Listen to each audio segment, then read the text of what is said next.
San Diego, California, November 14th, 2004. Two fighter pilots from the aircraft carrier USS Nimitz investigate an unidentified aircraft off the coast of San Diego. They encounter a bright white, oval-shaped craft that resembles a massive Tic Tac. It's over 40 feet long, and it has no windshield or wings. Oh my gosh, dude. Wow, it's flying. And this is David Fravor, skilled pilot.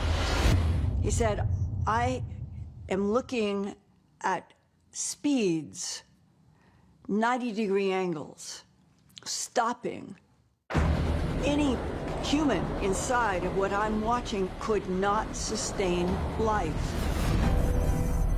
We have these videotapes. We can actually calculate the velocity of these objects. We can calculate the G-forces on these ships. So that's the sea change. It used to be that if you were a UFO believer, the burden of proof was on you to prove that you saw something in the sky.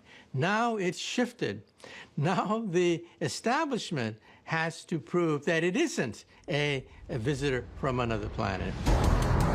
For UFO researchers, the recent videos finally provide clear evidence, not only of what the government has been hiding for decades, Oh my gosh. Look at that thing, dude. but the potential reason for the cover-up. The technology is the key. If any single factor explains UFO secrecy, it's the aspiration to acquire extraterrestrial technology.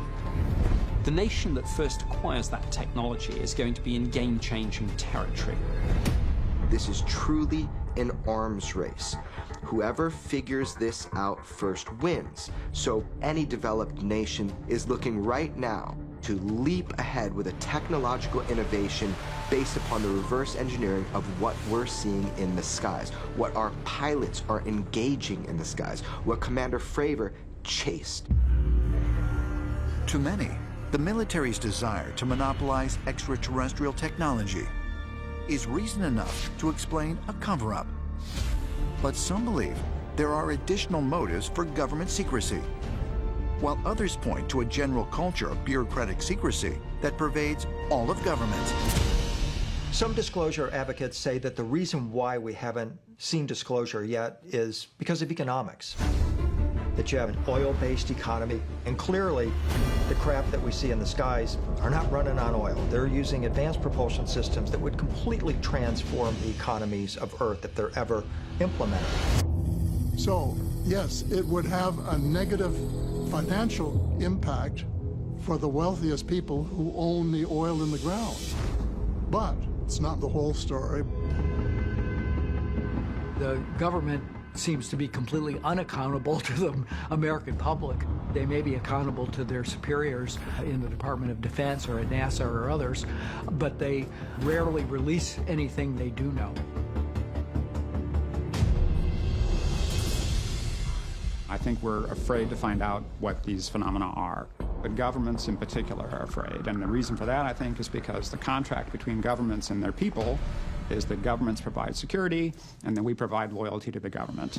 If you even raise the issue of the possibility that UFOs are ETs, then that raises big questions about that contract, because it's clear that the government cannot provide security for us from these beings. And that would call into question, well, why should I be loyal to the government and everything else? It would undermine the sovereignty of the government, the sovereignty of the state.